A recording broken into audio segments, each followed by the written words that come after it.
ஒரு வீடா அப்படிங்கிற எண்ணம் நிறைய பேருக்கு வரும் இல்ல, அந்த எண்ணத்தை அப்படியே வாசலோட நிறுத்திட்டு நல்ல எண்ணத்தோடு அந்த நல்ல எண்ணங்களை மட்டுமே நமக்கு தரக்கூடியதாக ஒரு மாற்றத்தை தருவது இந்த உருளி வைக்கிறது அப்படிங்கறது.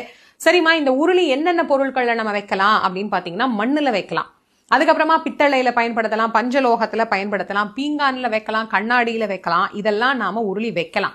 எதுல வைக்க கூடாது அப்படின்னா, எவர் சில்வர் பாத்திரங்கள்ல வைக்க கூடாது. பிளாஸ்டிக்ல வைக்கிறதையும் முடிஞ்ச வரைக்கும் தவிர்த்திடலாம். அலுமினியமும் நாம இதுல பயன்படுத்த வேண்டாம். இரும்புலையும் நாம வைக்க கூடாது. இது தவிர மத்த நான் சொன்ன பொருட்கள் எல்லாம் வச்சுக்கலாம்.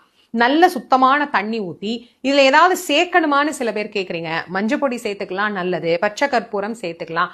அதே போல வாசனை திரவியமாக நம்ம பயன்படுத்தக்கூடிய ஜவ்வாது கூட இதுல சேர்க்கலாம். வெட்டிவேர் கூட சிலர் இதுல சேர்ப்பாங்க, அதுவும் விசேஷமானதுதான். நல்ல பூக்கள், தாமரைப்பூ கிடைச்சதுன்னா அது போடலாம். உருளிக்கே விசேஷமானது தாமரைப்பூ தான்.